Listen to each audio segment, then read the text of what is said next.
Hi there, and you're watching the Weekly Wrap-Up with me, Darren McDermott. I have Sebastien Galy, FX Strategist from Societe Generale in New York on the line. So Sebastien, if we begin by looking at the US, we had the FOMC yesterday and we also had some positive ISM results, and non-farm payrolls are coming out today. Now tell us your thoughts on all this good news from the US and if you expect to see more positive data. We're seeing a positive move in terms of a direction to the U.S. economy towards maybe not its old potential growth of pre-2007, but certainly a much higher level of growth than we've seen in the past. And what is leading the market to change in terms of its beliefs is when the Fed will actually stop printing so much money. That tapering effect is having a deep impact, particularly on the back end of the U.S. Treasury curve around the 10-year sector. That matters a lot for Dalian. We can talk about it later, but we are only a few basis points away from the previous highs in the 10-year sector, which was reached basically on the 8th of July at 275.35. We're currently standing at 273.75, so 2 bips away. That tells you a lot about how the market is positioning itself. Central banks and the likes have reduced their duration ahead of that risk of tapering from the Fed, and that is leading to some pressure on the back end of the curve since there's very weak demand for that.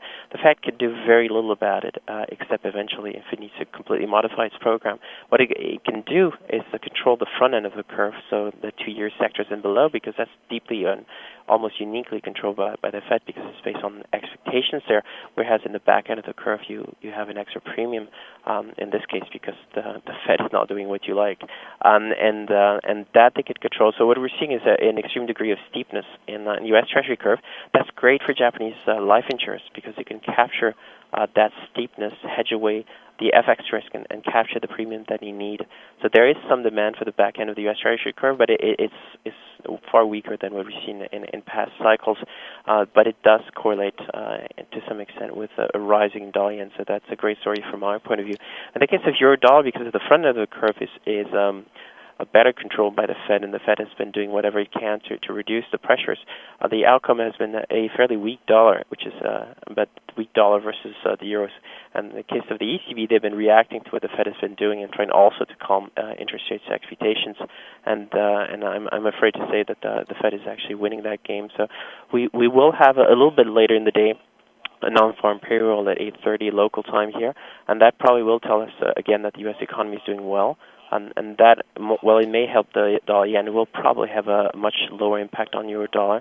One, because a lot of it is expected, and number two, because dollar positioning, particularly versus euro and the likes, has probably flipped from being long dollar to actually being short dollar. So the risk reward has been significantly shifted there. And looking over to the Eurozone, what type of economic events did you think had an impact on the markets this week? Sure. I mean, I think you can resume it to or summarize it to the view held by the French Prime Minister, I believe, who went out to say that things are turning around in France and I guess in the broader Eurozone. And it may seem less impressive seen from a U.S. perspective. I think it's very similar to the turning points we've seen in the U.S. business cycles a few years ago, where people were still fairly depressed, but the worst was over and things were pointing at least in the right direction. It takes a few years to go through that process since the structure of our economies are so inflexible in a sense, and we're dealing with is what we call a balance sheet crisis, which is a lot more difficult to go through.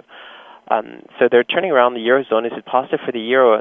Sadly, it shouldn't be, but it is, because what it means is people are a bit more reassured. That means they will seek yield in some places in the Eurozone, and particularly within the periphery of the Eurozone, but also even within its core. That means more money is going into the Eurozone, coming out. For example, money markets, finally we know that they actually have been moving back.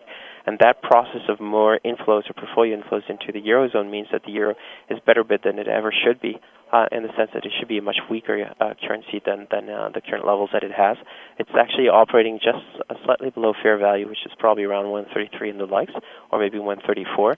And unfortunately, it should probably be 125 or 120 if the Fed wasn't so incredibly aggressive in its monetary policy. Now, we do expect that change in monetary policy to happen in the U.S., but as we know, it takes a while, and when the moves happen, they can be fairly brutal. When in the short term it's not happening. If we look more broadly in the Eurozone, we have signs that both the export side is improving. Also, at the level of the consumers, the confidence is starting to slowly return.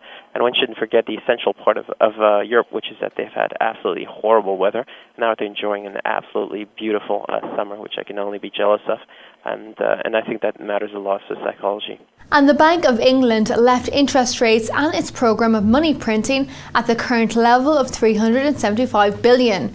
Now, what type of a week was it for the UK? We've had a decision for the Bank of England, which basically was no change this week, and our economists expect that the forward guidance will be announced next week as part of the inflation report, because this is what their political side had essentially decided a while ago, so it's slightly unusual. What it means is, since we don't really know what forward guidance, the conditions of forward guidance, and we can only presume that the Bank of England under Mr. Carney wants to some extent to weaken the currency and to maintain monetary conditions as loose as possible, similarly to what the Fed is doing.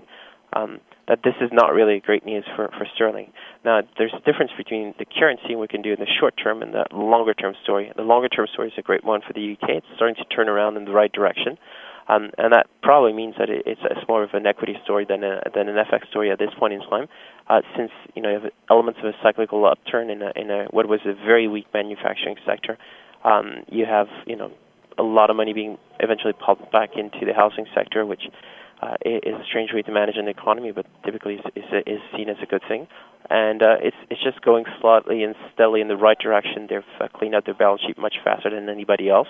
And it's probably a good longer-term story from a currency point of view, as well, I guess, as from an equity point of view, or even for that matter, a fixed income point of view, assuming that the Bank of England will be able to crush the front end of the curve even lower. Thank you very much, Sebastien.